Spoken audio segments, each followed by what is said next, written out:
دفاعی تجزیہ کار brigadier retired Haris نواز نے امریکہ اور ایران کے درمیان مذاکراتی عمل کے آغاز سے قبل حملے روکنے کا مشورہ دے دیا۔ انہوں نے بعض امریکی شرائط کو ایران کے لیے ناقابل قبول قرار دیتے ہوئے زور دیا کہ شرائط ایسی ہونی چاہیے جو قابل عمل ہو سکیں۔ دفاعی تجزیہ کار حارث نواز نے افزودہ یورینیم حوالگی پر چین اور روس کا کردار اہم قرار دے دیا۔ ایران نے تو یہ کہا کہ ہم ایٹمی ہتھیار نہیں بنانا چاہتے،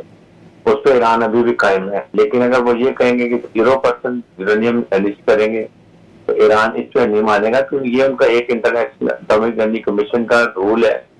کہ ہر ملک پیسفل پرپز کے لیے 2.5%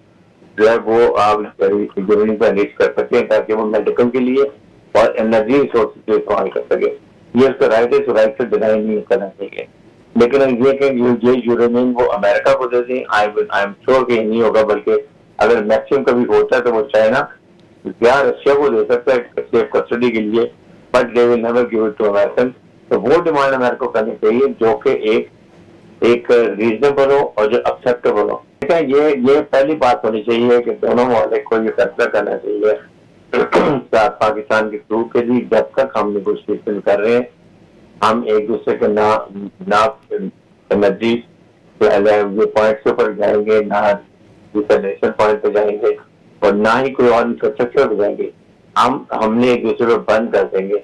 ٹل دا ٹائم نیگوشیشن اگر خدا نہ خدا ناکام ہوتی ہے then it is open war. Otherwise I think اس کو that is how you will develop confidence building one